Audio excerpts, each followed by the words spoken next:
அதை வந்துங்க,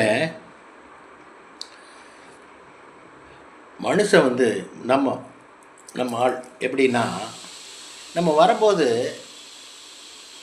பிறக்கும்போது ஒன்றுமே இல்லைங்க. அம்மா வயிற்றுலேருந்து வரும்போது ஒன்றுமே இல்லை. நான் பார்க்கல, நம்ம குழந்தைங்க வர்றது பார்த்தோமில்ல, அதை அதை வச்சு சொல்கிறேன்.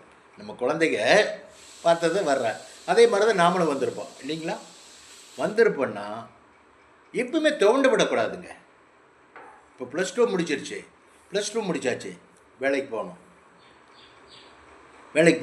காலேஜ் படிக்கிறதுக்கு வசதி இல்லை, என்னங்க ஒரு வேலைக்கு போகிறீங்க, சாயங்காலம் வேலை முடியுது. உங்களுக்கு ஒரு இது சொல்கிறேன், சாயங்காலம் வேலை முடியுது, சம்பாதிக்கணுங்க, பணம் சம்பாதிக்கணுங்க, ஓடி ஓடி ஒரு 20 வருஷம் சம்பாரிச்சே தீரணுங்க. ஒரு மணி நேரம் நீங்கள் வேஸ்ட் பண்ணவே கூடாது. நான் அப்படித்தான், என்னங்க நான் அப்படித்தான். அதனால சொல்ல வர்றேன், 1 மணி நேரம் நீங்கள் வேஸ்ட் பண்ணவே கூடாது. நல்லா சம்பாதிக்கணுங்க, நல்லா சாப்பிடணுங்க, நல்ல நகசுவையை சாப்பிடணுங்க, செலவு பண்ணி சாப்பிடணும். அதுக்கு தகுந்த மாதிரி ஓடி உழைக்கணுங்க.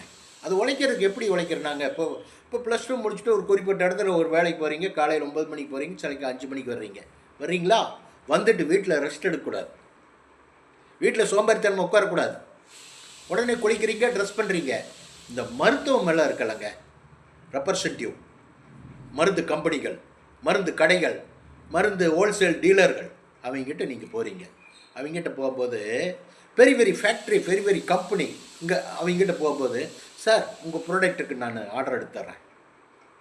ஆர்டர் எடுக்கும்போது உங்களுக்கு ஆர்டர் எடுத்துறேன்னு சொன்னால் அவன் ப்ராடக்ட் விற்கணுமே, எடுத்துக்கூடப்பா, இவ்வளோ கமிஷன், இவ்வளோ பர்சன்டேஜ், இவ்வளோ 100க்கு இவ்வளோ கொடுத்துட்றேன் அப்படின்னு சொல்லி சாம்பிள் கேம்பிள் எல்லாம் கொடுத்து ஒரு பையன் கொடுத்து உங்களை அனுப்பிச்சி விட்ருவான்.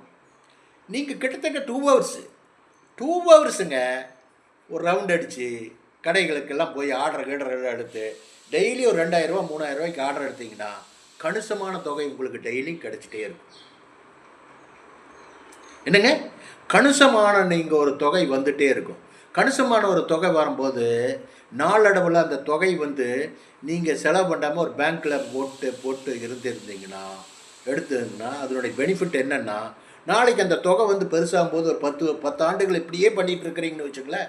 இப்படியே பண்ணிகிட்டு இருக்கும்போது 10 ஆண்டு கழித்து அந்த தொகையை எடுத்து நீங்களே ஒரு கம்பெனியில் ஒரு ஏஜெண்ட் ஆகிடலாங்க. ஒரு ப்ராடக்ட் எடுத்து நீங்கள் ஏஜெண்ட் எடுத்து நீங்கள் 4 பேர்த்துக்கு வேலை கொடுக்கலாம். அந்த மாதிரியெல்லாம் இருக்குதுங்க. சோம்பேறித்தனமாக இருக்கலாமல் சுறுசுறுப்பாக இருந்தால் இந்த மாதிரியெல்லாம் நம்ம முன்னேறலாம். இந்த மாதிரியெல்லாம் நம்ம பெரிய ஆளாகி சமுதாயத்தில் பெரிய மனுஷனாகலாம், செல்வந்தராகலாம்னு சொல்ல வர்றேன். சரிங்களா? யோசனை பண்ணி பாருங்கள் நான் சொல்கிறத. நீங்கள் இந்த இந்த வீடியோ பார்த்தீங்கன்னா உங்களுக்கு திங்கிங் வந்துடும் மைண்டு. 5 மணிக்கு வந்து பற்றாக்குறை சம்பளத்தை வச்சுட்டு நீங்கள் வீட்டில் இருக்க வேண்டிய அவசியமே இல்லை. உழைப்பு அறிவு ஒரு ஆக்டிவேஷன் ஓடணும் அப்படிங்கிற மாதிரி. என்ன தூரம் ஓடுறதா அப்படின்னு நினச்சா முடியாது, ஓடிடலாம் ஐயா அப்படின்னு நினச்சா முடியும். சரிங்களா? வச்சுட்டுங்களா? ஓகே.